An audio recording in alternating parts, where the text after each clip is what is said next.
ایک بڑے شہر میں اونچی عمارتوں اور چمکتی روشنیوں کے پیچھے ایک لڑکا سنی رہتا تھا۔ وہ ایک چھوٹے سے چائے کے ہوٹل میں برتن دھوتا اور گاہکوں کو چائے پیش کرتا تھا۔ بچپن میں ہی وہ یتیم ہو گیا تھا، نہ اس کا کوئی خاندان تھا نہ دولت، صرف ایک چھوٹا سا کمرہ جہاں ہر رات ایک دیا جلتا تھا۔ لیکن سنی کے دل میں ایک خواب تھا، وہ پڑھنا چاہتا تھا، کچھ بڑا بننا چاہتا تھا، مگر زندگی کی تلخ حقیقت یہ تھی کہ دنیا اس کے خوابوں کو کوئی اہمیت نہیں دیتی تھی۔ ہوٹل کا مالک اسے ڈانٹتا، امیر بچے اس کا مذاق اڑاتے اور سماج اسے ایک بے حیثیت انسان سمجھتا، لیکن سنی نے کبھی ہمت نہیں ہاری۔ ہر رات کام کرنے کے بعد وہ اپنے کمرے میں بیٹھ کر پرانی اور پھٹی ہوئی کتابوں کے صفحے پڑھتا جو وہ کچرے سے اٹھایا کرتا تھا۔ دیے کی روشنی کمزور تھی، لیکن اس کا حوصلہ کسی بھی شعلے سے زیادہ روشن تھا۔ ایک طوفانی رات ایک آدمی چائے کے ہوٹل میں آیا۔ وہ عام گاہکوں جیسا نہیں تھا، نہ مہنگے کپڑے نہ غرور، بلکہ اس کی آنکھوں میں ایک عجیب سی چمک اور دانائی تھی۔ اس نے سنی کو بغور دیکھا جو تھکا ہوا مگر چپ چاپ کام کر رہا تھا۔ کچھ دیر بعد اس نے سنی کو بلایا اور پوچھا، تم اتنے تھکے ہوئے لگتے ہو،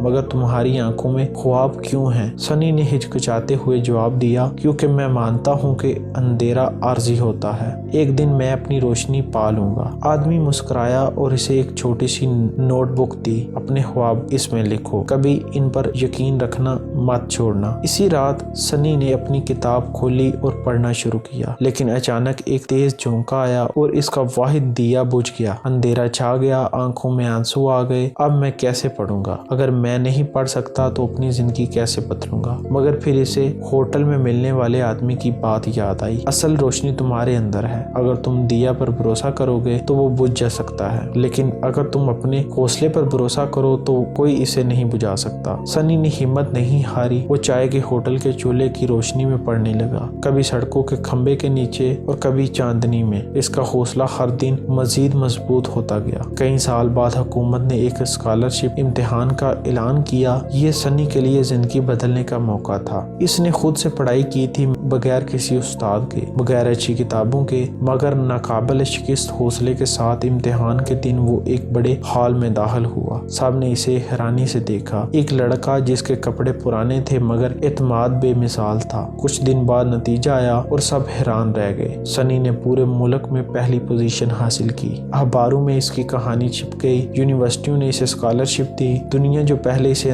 نظر انداز کرتی تھی اب اسے ایک عظیم طالب علم کے طور پر دیکھ رہی تھی۔ کچھ سال بعد سنی ایک بڑی یونیورسٹی کی لائبریری میں بیٹھا تھا جب کسی نے اس کے کندھے پر ہاتھ رکھا۔ وہ پلٹا اور حیران رہ گیا، یہ وہی آدمی تھا جس نے اسے نوٹ بک دی تھی۔ آدمی نے مسکرا کر پوچھا، تم نے اپنی روشنی پا لی، بتاؤ؟ سنی کی آنکھوں میں تشکر کے آنسو تھے۔ ہاں، اور اب میں دوسروں کو ان کی روشنی تلاش کرنے میں مدد کروں گا۔ کچھ سال بعد سنی نے غریب بچوں کے لیے اسکول کھولے تاکہ کوئی اور بچہ اندھیرے میں نہ پڑے، کیونکہ وہ جانتا تھا کہ حقیقی روشنی باہر سے نہیں اندر سے آتی ہے۔ یہ کہانی ہمیں سکھاتی ہے کہ کامیابی کا راز نہ دولت میں ہے نہ قسمت میں، بلکہ صرف حوصلے اور خود پر یقین میں ہے۔ اگر زندگی تمہاری روشنی چھین لے تو کسی اور چراغ کا انتظار مت کرو، خود شعلہ بن جاؤ۔